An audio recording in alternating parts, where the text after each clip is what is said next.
Hello and welcome back to this video series on big marketing for small businesses. I am excited to really get into the next 2 points of our definition. Remember, we talked about marketing plans include awareness, purchasing products, and buying relationships. And we've already touched on the awareness component. We've talked about different ways to develop a message and get that out to our customers. And so I want to move on to the purchasing product section. And in our last email that went out, we did have a little tutorial that talked about one of 3 areas that you might find yourself in, or at least find your business in. The first was price. Are you a company that is going to provide a great product, but really what's driving you in the competition is the price? That you have the price in mind, you have a buyer who is budget conscious in mind, and you are trying to give them the best bang for their buck and give them the best price on that product. So an example of that, not to lump it into a retail corporate chain, but a really great example of that is Walmart. Walmart's a great company. They have a great marketing campaign, and people know what to expect when they go into Walmart. They know they're going to have selection, but they're going to have a great price. And they're going to look for sales and deals and the best bargain they can find when they go into Walmart. And so if that's what you want to do, if you want to provide the best price in the marketplace for whatever it is that you have, great. Then that's how you need to market your message. And if you think about Walmart's marketing campaign, that is what they do. They communicate low prices. They communicate the best deals. They give you a visual of families that are watching their budgets and making sure that they're keeping track of their money and they don't overspend or they don't waste energy and time and dollars in other department stores where they may not get the best price. And that's their whole entire marketing campaign. And so if you're looking at price being what really sets you apart from the market, then that's the way you want to market your particular product, and that's the message that you want to convey. And you have to be very specific on that. You can't allow for other parts of the market to filter into that. So let me give you the next example. The next example is you're either a part of price or you're part of innovation. And innovation means that you are developing products that are cutting edge, that are kind of ahead of the curve or ahead of the time. It doesn't always have to be technology that fits into innovation. I actually have a coaching client right now who is developing clothing, and clothing is clothing, right? We already know we have to have it. We already have it in our closet. But she is redesigning the whole concept of wearable fashion in the workplace, and it's innovative. It's a brand new idea that just is really totally ahead of its time and really makes a lot of sense. That's innovation. And if that's what you're about, and innovation is what you really see yourself as in the marketplace, that's what you do more so than price, then your marketing message, again, will be different.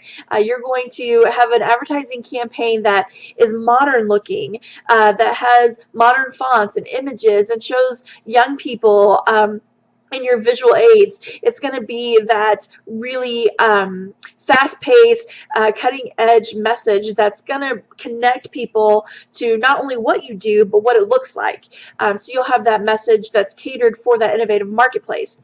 Now, if you are doing innovation, and that's really where you find yourself at, you're probably not going to be so concerned with price, because innovation means that the cutting edge technology or the brand new idea hasn't been honed by 100 people, which means the process of making that or marketing that or putting it out to the masses hasn't been what's the word I want to call? Hasn't been so watered down, or hasn't been so succinct that it has a cost effectiveness to it. Okay, so let me give you an example of that. If you're thinking about cutting edge technology, one of the companies that does that really well is Mac or Apple, and they do that really well with their MacBooks, with their tablets, and with their phones. And although there's other companies that are trying to edge them out in the marketplace, they are the ones that usually come up with the craziest innovative idea for how to utilize technology. And you'll also know that when you see the brand new iPhone come out, it's usually the most expensive. When you see the brand new tablet come out, It's usually the most expensive. I remember when iPhones first came out, it was back in the day when everybody was still getting free phones with their phone plan. And the iPhone came out and we were like, what? Pay $300 for what? Are you kidding me? And now we don't think twice about, spending the money on purchasing a phone. It's just the way the market is. But before that it was possible, or before that was really commonplace, the iPhone was really ahead of its time. And so was the pricing. And Apple wasn't concerned about being the cheapest or being the most affordable. They were most concerned about being the coolest thing and being the latest and greatest thing. And so you can't have it both ways. You got to pick one. Then there's a third one. The third is providing a good product with great service, and having really the best out there and what you think is the best out there. And that can be the best product itself, or it can be the best service, either way.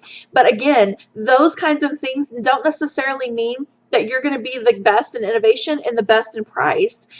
Sometimes you have to sacrifice one of those two, or maybe even both, in order to provide great service. So let me give you a good example of this.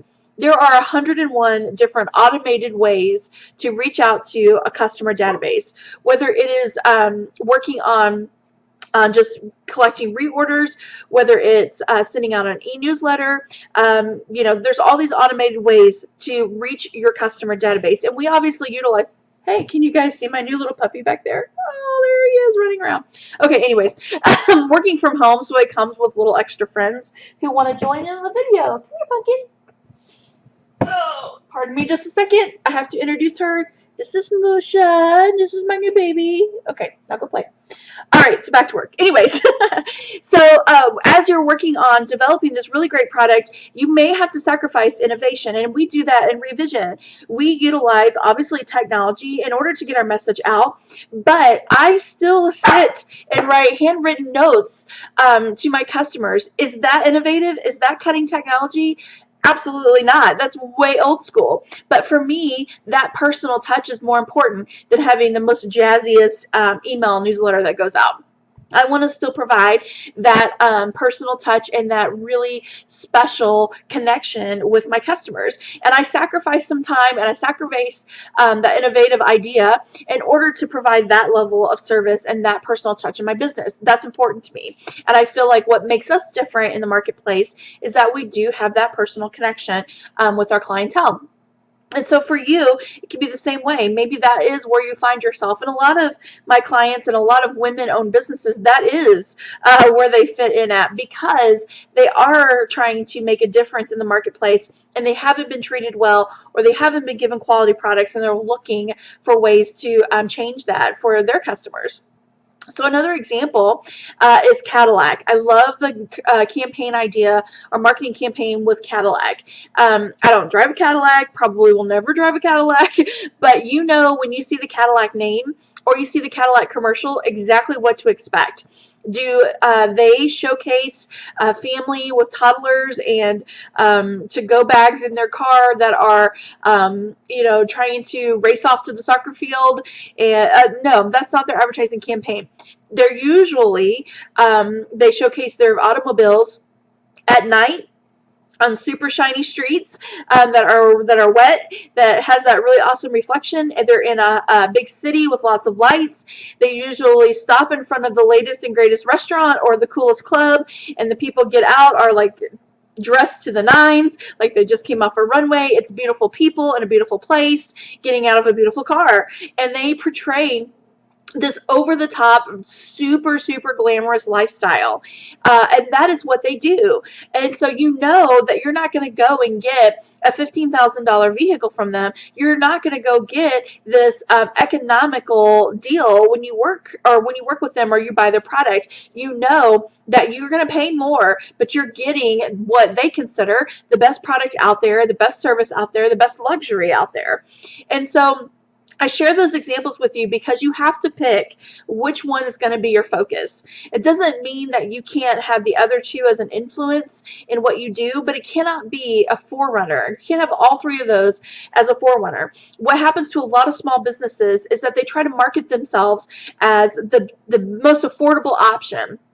And then they spend a lot of time and money trying to stay on the cutting edge of the marketplace, or they spend a lot of time and money trying to provide a level of service and a product that is not profitable at the marketplace price that they're at. And so you have to choose. And people know that. People know that, it's not the what you get what you pay for concept, but kind of, because you know that if you are buying the most expensive product, you expect for it to be the best. If you aren't buying the most expensive product, you do understand that it may not come with all the bells and whistles that you would get if you paid more. So you have to watch your budget and know where you're going to be at, because if you're going to try to have that huge marketplace by the tail and control it all, it's going to have to come at a price, and you can't always offer that at the basement bottom price. So just know where you want to be, market yourself accordingly, and then have a cost expectation that's attached and relevant to each one of those scenarios. In our Big Marketing for Small Business online course, which is available now, you can actually go and register for that. It is basically this online series totally blown up. Like, we do it on steroids. Basically, it has got a lot of good information. We do a lot of one-on-one time, and we work to really develop a specific marketing strategy just for you. And we really delve into these three components and decide what parts of the price or innovative technology, or what part of customer service and loyalty do we need to pull together to create and craft a marketing message for you. And so you can give that some thought for yourself and see where you think you fit in.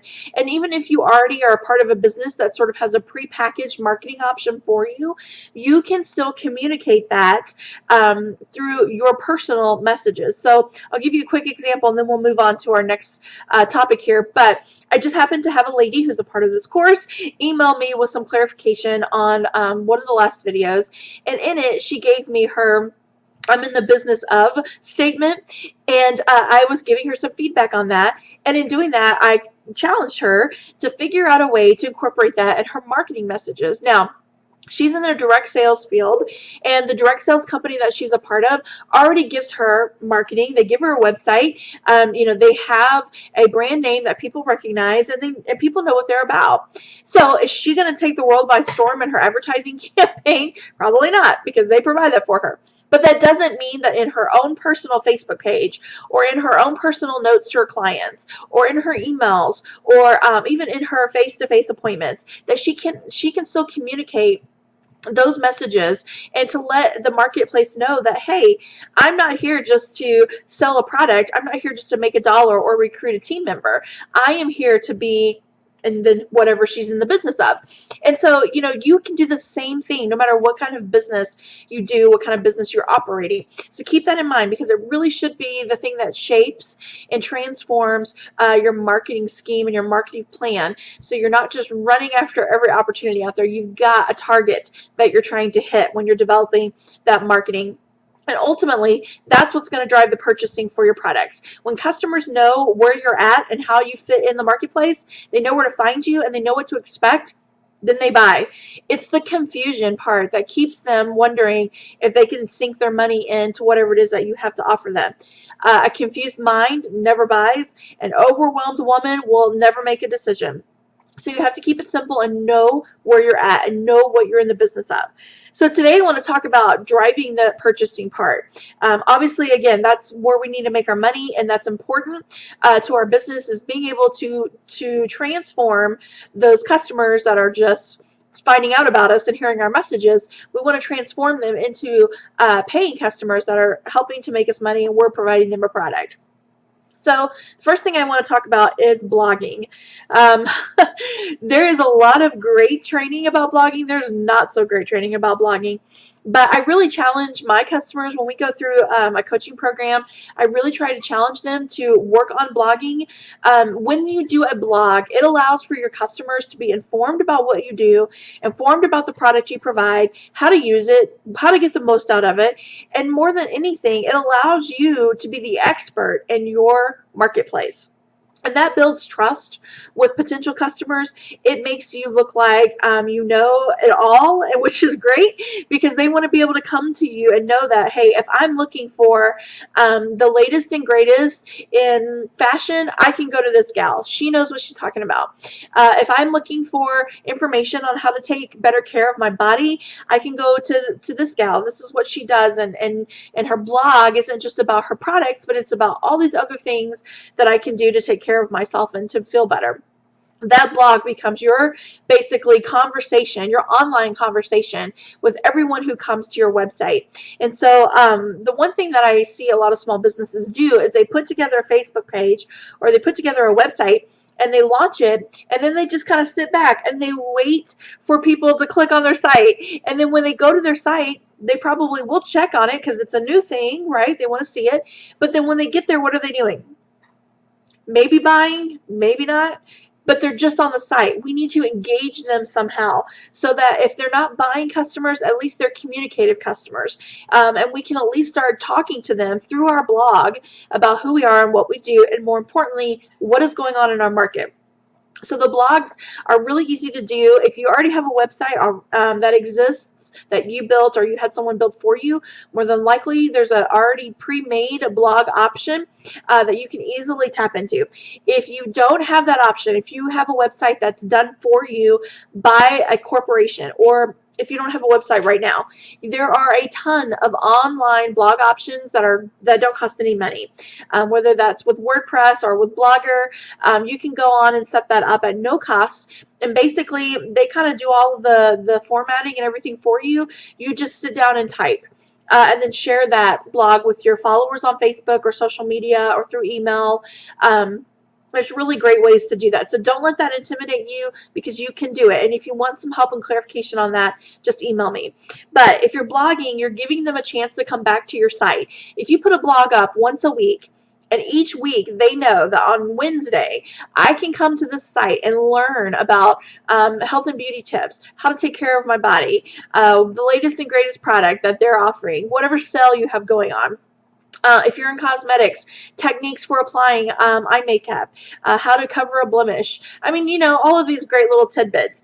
You can give some of that on your blog, and people will want to come and read it. It doesn't have to be long. In fact, I recommend that it's not long. It doesn't have to be in depth, and you don't have to blog every day, multiple times a day. The key is consistency. So if you do that once a week, that's fine. People know to find your blog once a week, and then sharing that link obviously helps them get there. But then while they're at your blog, they're learning ways to communicate with you. If they're on your website, they're already on your website, so they can easily click on your product page and go buy your product. If you don't have the blog and the website together, then make sure at the end of each blog post you're adding links to your website. You are highlighting a product. You're giving a little mini commercial at the bottom so that they know what to go for, where to go, how to get it, whatever. This is your opportunity to captivate, to get them excited, to grab their attention on not only your product, but you as a professional and you as an expert. So blogging, totally important, very, very crucial, especially if you get into guest blogging. And again, this is something we go into more in the in the Big Marketing for Small Business program, but I'll just touch on this really quickly. When you also guest blog and you have people come on your site and guest blog, you really expand that circle of influence and that exposure. So there's lots of opportunities to use blogging as a marketing tool for you, and practically free. So check that out. The other thing too is if you have a website, is to develop a freebie sign up. So when people come to your site, they are registering for a free consultation, a free color guide, the top 10 things that stay-at-home moms need to know to keep their home safe. I don't know, whatever it is, but it's a freebie. And when they go there, all you have to do is put in their name and email, and they are giving you some information, and you're giving them an item of value in return. And so that particular that method allows you to build your database so that you have a way to contact them, and you're not waiting on them to click on your site. You can then take that email information and send them a great newsletter. You can send them updated sales information. You can reach out to them when you're having a special. They can be part of your VIP club, where basically they learn about all the things that you're doing or all the things that you have to offer before anyone else does. Maybe there's perks and bonuses that you'll give them that the normal person wouldn't get. There's lots of ways to utilize that to communicate with your customers. Again, developing that relationship, you are giving them an item of value. When they sign up for the free item, obviously they're getting that, but as you continue to communicate with them, every time you send an email to that email address, it should be something of value. This used to be a really great concept when it first came out the door, and businesses were doing this. It was great, and people got lots of response. But it got a bad name really fast, and people started opting out of these emails because the emails they were getting were nothing but advertisements and splash pages about a sale or 10% off today, or a BOGO buy or something like that. And frankly, the people who were getting the emails were kind of sick of it being nothing but advertisement. We get enough of that already in our world. So people didn't like it. It got a bad name. But when you are providing an item of value, then people want to see your email. People want to read what you have to say. People want to see what you're offering.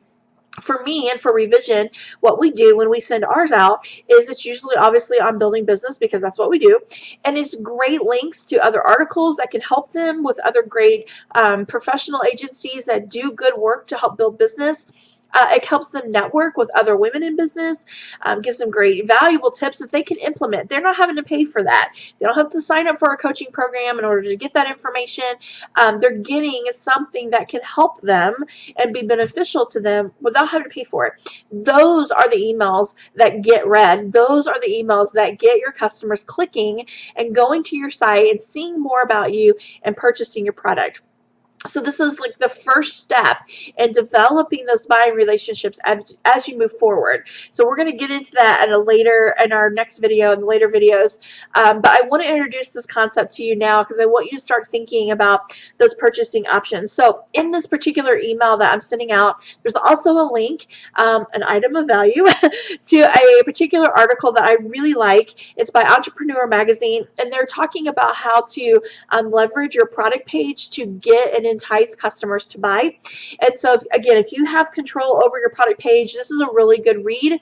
Even if you are sitting here and you're in a nonprofit organization and you're like, well, we don't really have a product, but you have an engagement page where you want customers or community members to donate. So the same concept still applies. And so if you finish this video today and you check that article out today and you still are confused on how to apply these specific principles to your specific business, then email me and I can help walk you through that. Sometimes it just takes someone from outside of your business world to really see how to put the pieces together. But I can help facilitate that for you. So don't hesitate to reach out to me for that. The next thing I want to do in our next video is talk a little bit more about connecting the first purchasing opportunity with a lasting buyer and a lasting relationship. And that's ultimately where marketing makes you the most money. If you are marketing on a billboard and all it does is to get a customer in the door one time, then that money is not well spent and you're not getting a good return on your investment. So the next couple of videos are going to be critical in putting all of the pieces together, and then we're going to finish up with our own personal marketing message. So from my home office to your office, I say make it a great week. And as you hear my little puppy back there playing, we all wish you the best. Happy marketing this week, guys. Talk to you later.